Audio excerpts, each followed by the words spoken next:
So let's move on to the next thing, which is Packer Bear talk. Now, we obviously didn't have any Packer or Bear games this weekend, but we've got a lot of stuff coming up.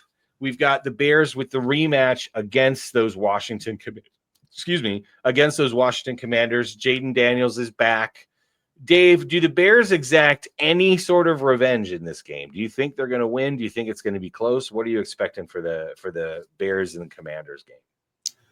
I think that the Bears have been struggling against the run on defense. I think that Krosky Merritt, he's been looking pretty good as of late. And, when he had the dual threat with Jaden, I think it'll be – now, are they going to have their number one wide receiver back yet, or is he still going to be out? Hype. Well, what? Yeah, Terry? Scary Terry? Yeah. I think he's back, dude. I'm pretty sure he's back next week, but let's find out. Let's find out. Well, he is on Hype Squad, so I thought that he'd know for sure. I think that he is.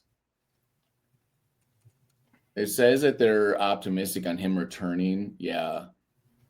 They say that they're optimistic for him for week 6. He'll probably play, but he's scheduled to return week 6 for the Bear game, is what it says right now. So that game should be crazy. He might not play the whole game though.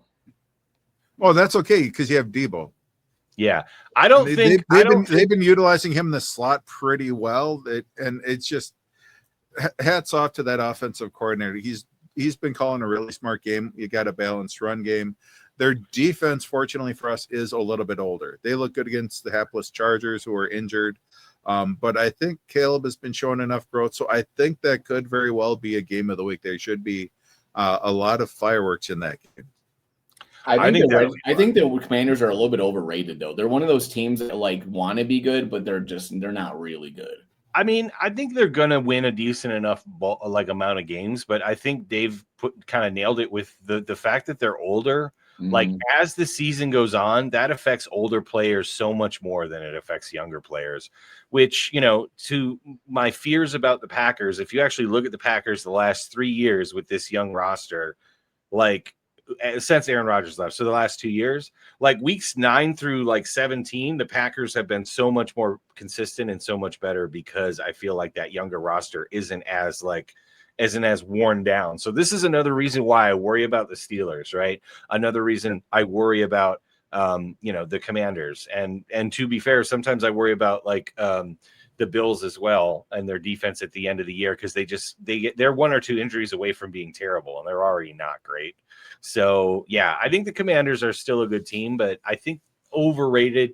I wouldn't necessarily say overrated, but I wouldn't say I'm worried about the Commanders. Yeah, I think they're a good, not great team because they still have Marshawn Lattimore. He had a decent day yesterday, but he's been burned a lot lately. Bobby Wagner, he used to be one of the best coverage linebackers he had in the league. Now, he's taken a step back. He graded amazing in PFF last year. He had one of the top 3 grades for he was top 3 for linebackers or something like that. Oh yeah, because he has the brains, but now he's just kind of lost a little step. So he can take care of anything that's in front of him. But if it has to be lateral or stepping back, he's kind of lost a little bit. So hopefully we get Komet back. Hopefully we get our tight ends back just so we can try to take advantage of it. But yeah, schematically, it ought to be a pretty fun game. I like it. I think we should. Yeah, I think it's going to be a good game.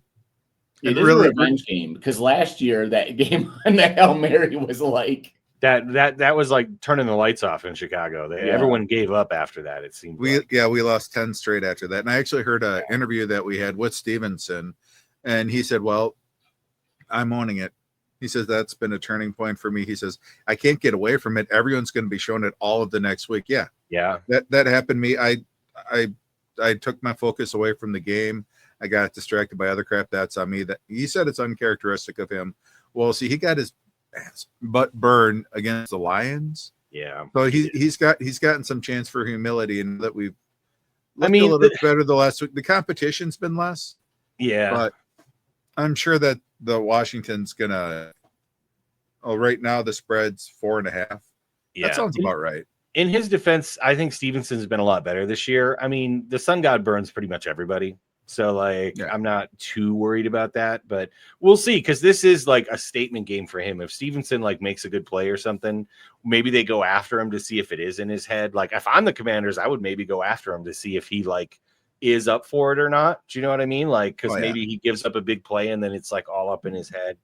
Because like cornerbacks, yeah, you want to attack them if you think anything might be off with them, right? Kind of like when Valentine came in last weekend, the Cowboys just went at him again and again and again and again once he was on the field and made a mistake. So that's kind of what you do in this league. Well, it's some for the Bears to rally around, right? Like lock in and be like, block out the outside world. Let's just play football and win games and prove them wrong. I mean, especially if they win this next week, right? If they win this next week and they have a winning record like that, it can be a rallying cry. And they're like, hey, we have a competent coach now. Like we have a competent offense now. Like we can go do this. After that, the schedule looks promising because then it's Saints at the Ravens, at the Bengals, and then the Giants. So that could possibly be 4 in a row. So it's funny how NFC North schedules went from terrible to good because the Bengals and the Ravens.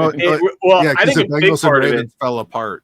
Dude, the AFC North is not what we thought it was. Because the Ravens look terrible with Joe Burrow getting hurt. The Bengals aren't scary anymore. That's a huge part of it, right? Yeah, the toughest schedule in the league now. It might be one of the And Browns, thanks for going 1-3 in the NFC North, you jerks. They lost to every team in the NFC North except the Packers. Thanks, guys. Appreciate it. Appreciate you, Cleveland. Whatever, you're cursed. It is what it is. So they haven't played us yet. That'll be December 14th. Oh, they'll lose to you. Come on, we already know.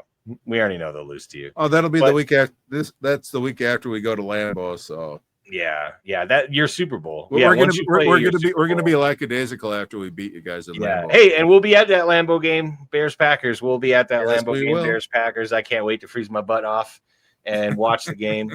Okay, so let's talk about these Packers against those Bengals because the Bengals have looked so bad. If the Packers don't win by 20, I'm going to be very upset. And like that's a stupid thing to say because a win is a win. No, but it's this not. Is the game that Micah Parsons gets 4 sacks, right? Because their offensive line sucks. They have the Bengals are such a mess right now. If we don't absolutely smoke them, I'm going to worry about the Packers' mental state because we've had a week off.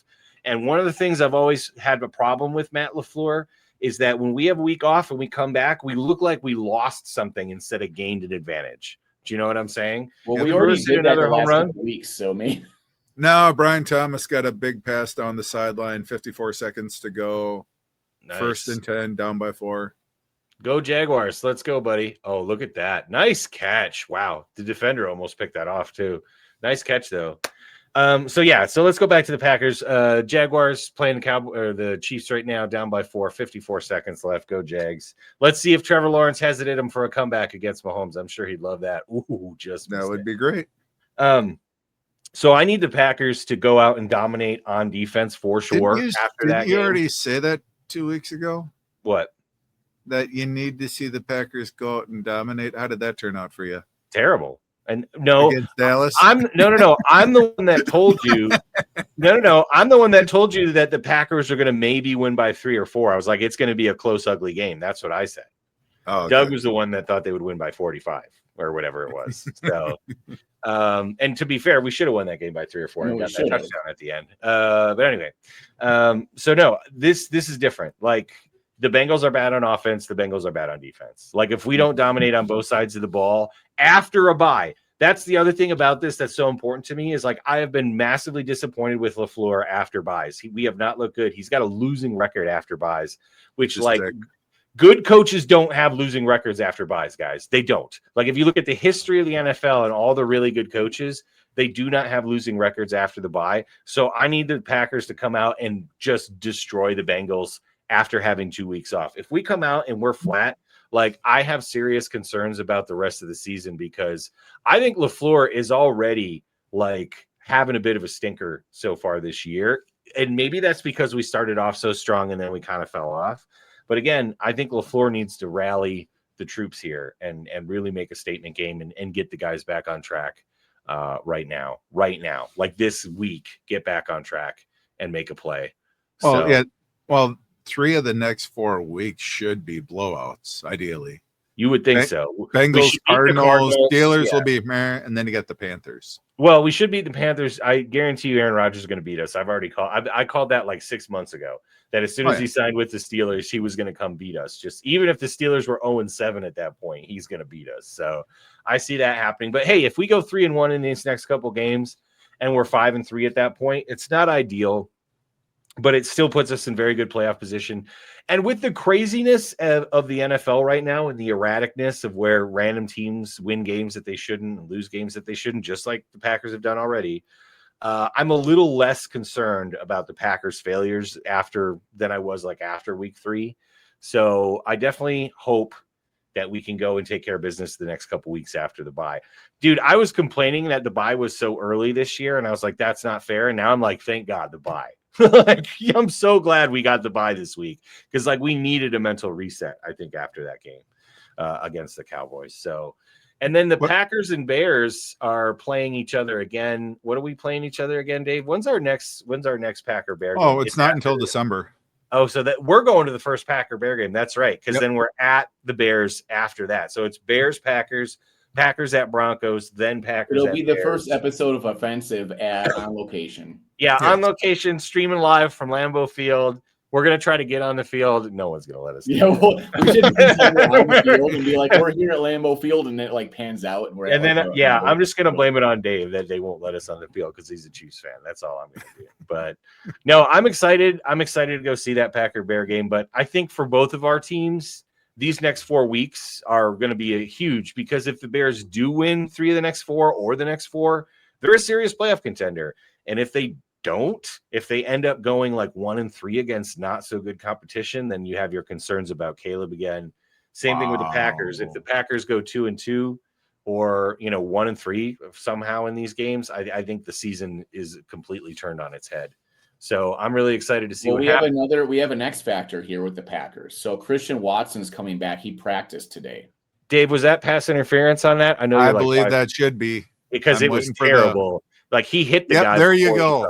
Yeah. In the end, that was the right call. Interference. 30 seconds to go. That was the right call. I mean, the defender first and goal at the 1. Give it to ETN. Damn it! The question is, Dave, how do the Jaguars not win this game? That's the question. Hopefully, Trevor doesn't try to do this again and get it knocked out at the 1 inch line. Because it's the Chiefs. Like again, I'm surprised they called that pass interference. That was blatantly bad. Like he had both of his arms wrapped up. Yeah, that was blatantly bad. Don't try to pass arms. But did I call it, Dave? Oh, did they fumble? You have no idea. Is it an interception for a touchdown? Wait for it. Okay, here we go. I told you they were going to lose. I told you. Oh my gosh. No, Trevor, don't. Trevor, don't. Oh my gosh, Trevor. Oh my gosh, Trevor. Whoa. Hey. That was the ugliest touchdown I've ever seen in my life. And it's not just the stumble when he fell over. When he was running around the tackle, I swear like one of his legs was made of wood. Like, what was that? Oh, nothing about there's a flag. It's holding. It's holding. On the Chiefs. Really? Yeah. Oh, wow. Nice. Okay, 23 seconds left. How do they lose now, Dave? How do they lose now? So if you guys are watching this tomorrow and you saw that Trevor Lawrence, we'll call that a bootleg. We should call that a wooden leg because that's what that was. That's like what Jared Goff did against the Bears last year, right? Where he faked. Yes. It looks like he was running through swamp water, yet somehow nobody could catch him. Yeah, dude, seriously. But yeah, so that I've seen that play before, unfortunately, in the Bears.